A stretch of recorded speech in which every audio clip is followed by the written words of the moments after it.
La bisectrice d'un angle.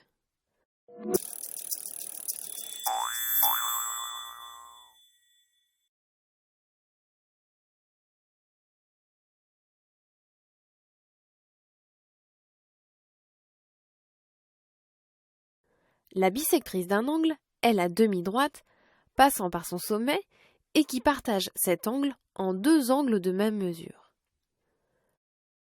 Sur notre schéma, OC est la bisectrice de l'angle AOB.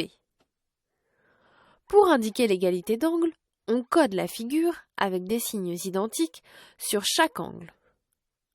Sur ce schéma, les traits bleus parallèles indiquent que les angles AOC et BOC ont la même mesure.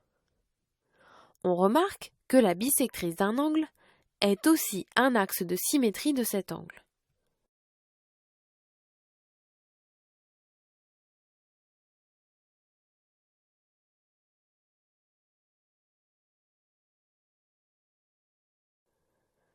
Traçons au rapporteur et à la règle la bisectrice d'un angle donné AOB.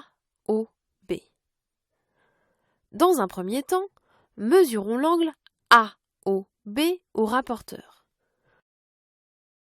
Dans notre cas, l'angle AOB mesure 70 degrés. Si C est un point de la bisectrice à tracer, les deux angles AOC et BOC sont égaux à la moitié de l'angle AOB, soit 70 divisé par 2 égale 35 degrés. Pour terminer cette construction, on trace donc avec le rapporteur un angle de 35 degrés.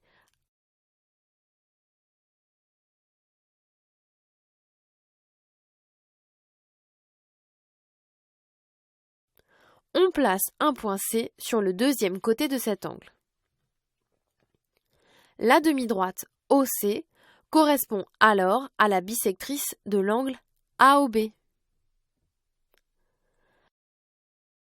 Traçons à présent la bisectrice d'un angle donné, AOB, à l'aide d'un compas. Dans un premier temps, on prend un écartement de compas quelconque que l'on reporte sur chaque demi-droite, OA et OB. On appellera C et D les points d'intersection des arcs de cercle et des demi-droites. En conservant le même écartement, on reporte cette longueur à partir du point C, puis du point D.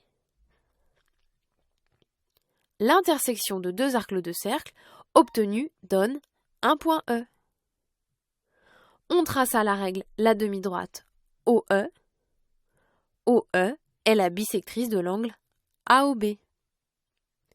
Cette construction se justifie par le fait que le quadrilatère ODEC est un losange, car il a 4 côtés égaux. Or, les diagonales d'un losange sont aussi les bisectrices des angles concernés. On remarquera que cette construction a l'avantage de ne faire intervenir que les instruments de géométrie et ne nécessite aucun calcul.